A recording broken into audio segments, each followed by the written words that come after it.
Лили атты жас қыз жалдамалы үйде бір өзі тұратын еді. Алайда үйде өзінен басқа бірдеңенің де жүргенін сезетін. Сол үшін үйіне камералар қояды. Бір өзім қорқам деп қасына досын да шақырып алады. Bir күні олар ұйықтап жатқанда бөлмеге белгісіз монстр кіріп келеді. Істеп жатқандарына қараңыздар.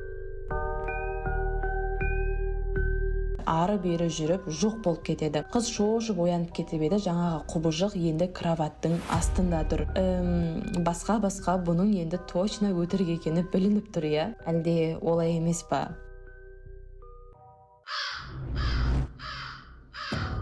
Bir үйде болған жағдай. Видеода кешке бірінші балалар ойнап жүреді да, сосын екеуі де кроваттарда ұйықтап қала салады. Балалардың біреуін көзге көрінбейтін бірдеңенің аяғынан тартып әкетіп бара жатқанын көрсек болады. Осыдан кейін олар бұл үйден көшіп кетіпті деген өсек бар.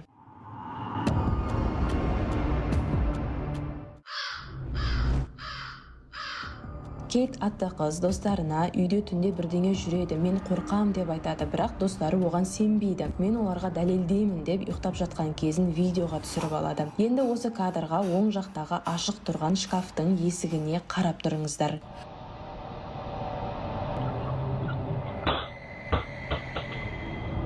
Кейт оянып кетіп, светті жағып, шкафтың ішін қараса, допты лақтыратындай ешкім жоқ екенін көріп, қашып кетеді.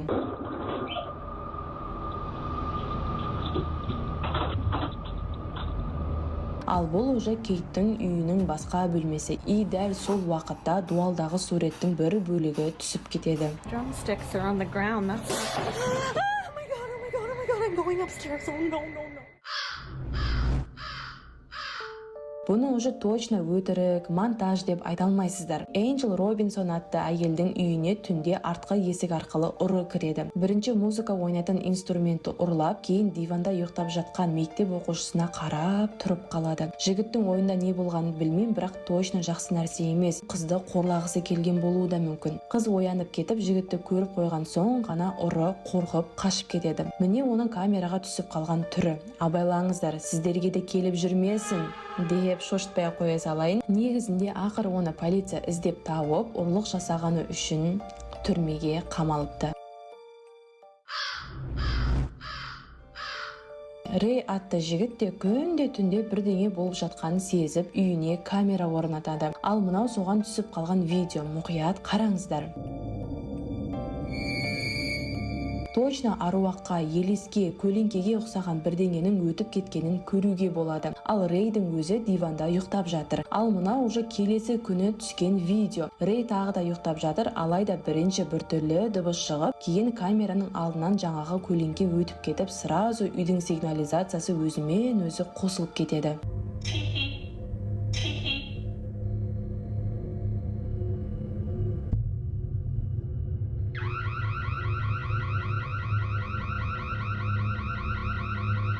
Рэй орнынан тұрып, үйге ұры кіріп кетті ма деп тексеріп қараса, жоқ, ешкім кірмеген. Сіздер қалай ойлайсыздар, бұл не? Аруақ па, әлде домовой ма?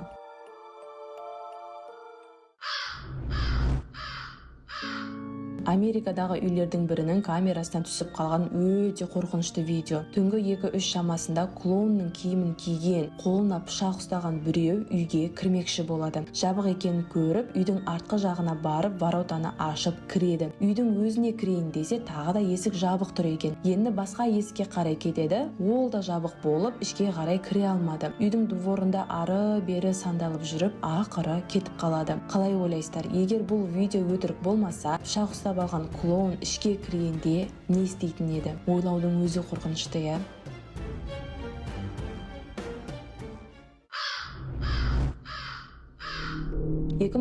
жылы интернетте пайда болған видео. Әйел түнде кроватында ұйықтап жатыр, ал есік болса ашыла бастайды. Еще найзағай ұрып тұр.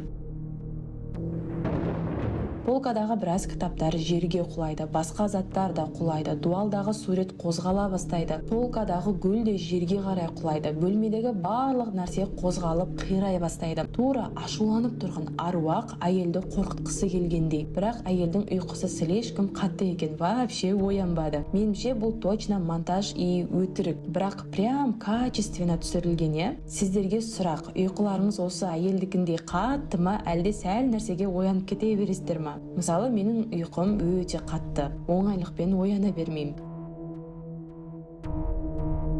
Қатты қорқып қалмадыңыздар деген үміттемін. Кім соңына дейін көре алды? Комментарийге міндетті түрде мен батылмын деп жаза кетіңіздер. А давайте 10 000 лайктан асыр тастайықшы, и әрине каналға тіркеліп алуды да ұмытпаңыздар. Ал сіздермен болған Диана Кю, келесі роликте кездескенше.